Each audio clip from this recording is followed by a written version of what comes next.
Wow, that's amazing. So, Yeah. And if that wasn't amazing enough, let's go to the 17th Annual Grammy Awards, March 1st, 1975.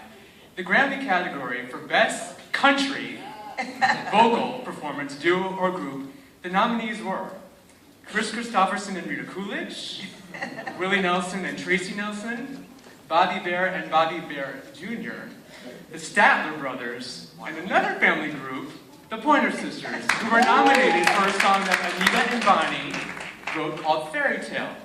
Guess who won that award?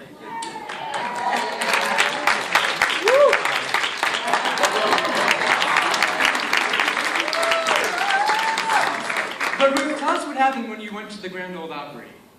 okay. Well, you know,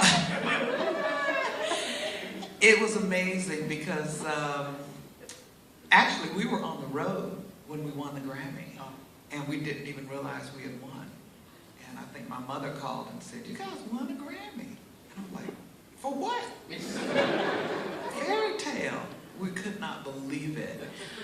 They invited us to the Grand Ole Opry, and what actually happened was they were giving us a party, and we arrived at the party and got out of the car, and someone came running out to the car and said, come on, hurry up, we need you to get in. So they led us around the back door.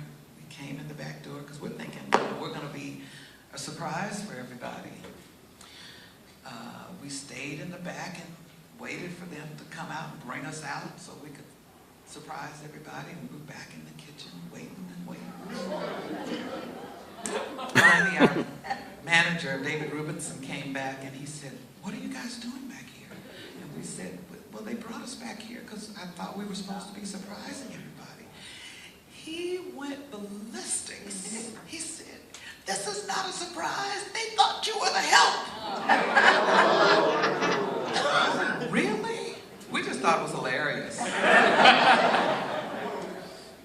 So he brought us out into the party, and of course a lot of people were looking really embarrassed because they had hid us out in the kitchen.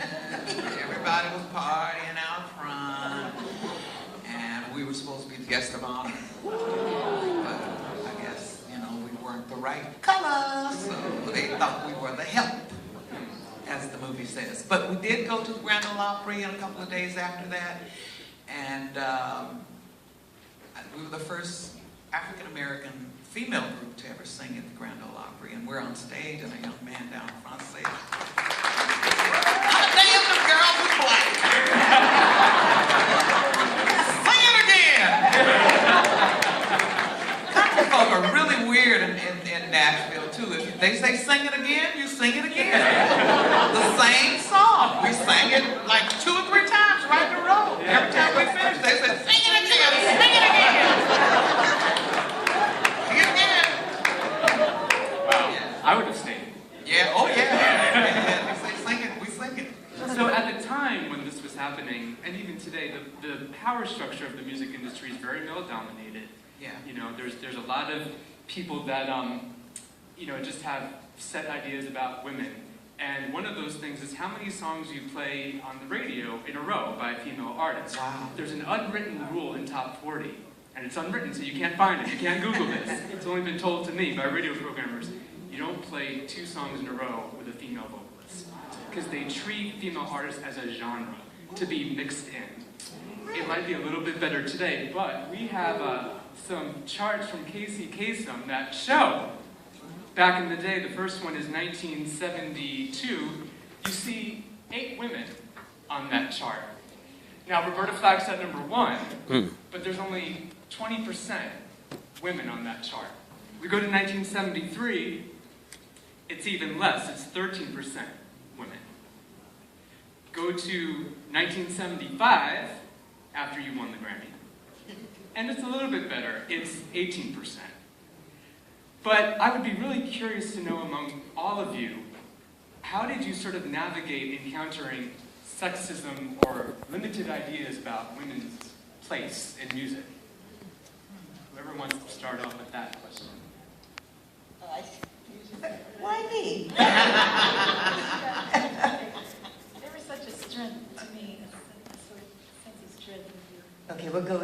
age.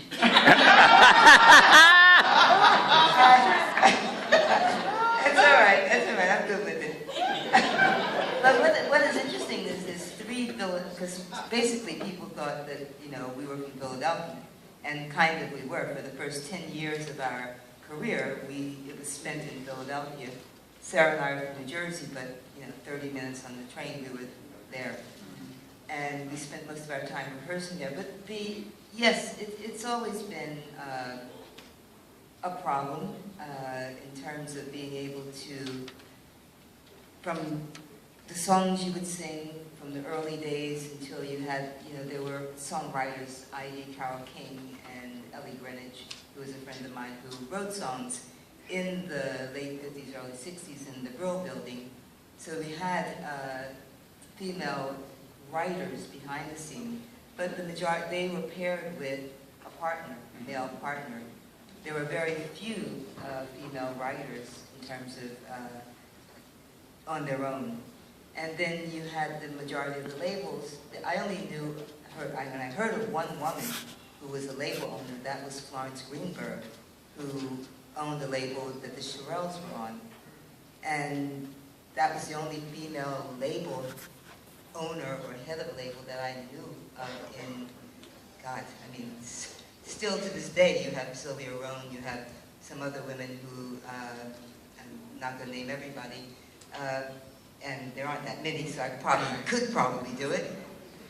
So there wasn't much precedent set for women. The women who were making strides were primarily artists themselves, performers, who, by the nature that they were up front, after they stepped out of big bands or wherever they were able to come from, they were the ones who were making changes and becoming businesswomen, and also writing songs and, you know, pushing forward. But still, to this day, it is a male-dominated industry. It is assumed that if you're a woman, if you walk in the door, you are an artist. You are not a label owner. Having been one myself, I know that when I would go to meetings, people thought, oh, you must be the artist here, or the, you know, the creative director, not the actual person who is doing the business day to day, understanding about marketing and promotion and, you know, running a label. So it's difficult for women to, in every industry, as I think a lot of the people here would be able to attest to bridge, to go beyond that, it's again, yeah, it's another unspoken, and sometimes spoken, and spoken very loudly, rule that, you know, if you're a woman, you are more of a creative side of things rather than the actual business. If you walk in the room with a man, they assume the man is the person in power. And it's not, you know, it's not that it's what is it? It is sexist. It is, you know, it has that part to it, but it's also something that I think it's difficult to bridge because you, as a woman, and many women want to be mothers and housewives, and, you know, which is really running a business in a different way, really, I gotta say. And, you know, so it's a very delicate thing to balance, to be feminine, of the feminine side of the species, and also be a business person and have people see you not as an object in many ways, but to see you as someone who also has a brain attached to the rest of you. I just have to be a little blunt about it, but yes, you have a brain attached as well. So the music business has changed, it has evolved. I'm sure that the four of us sitting up here have taken the reins in our own lives over time because we've learned and we've been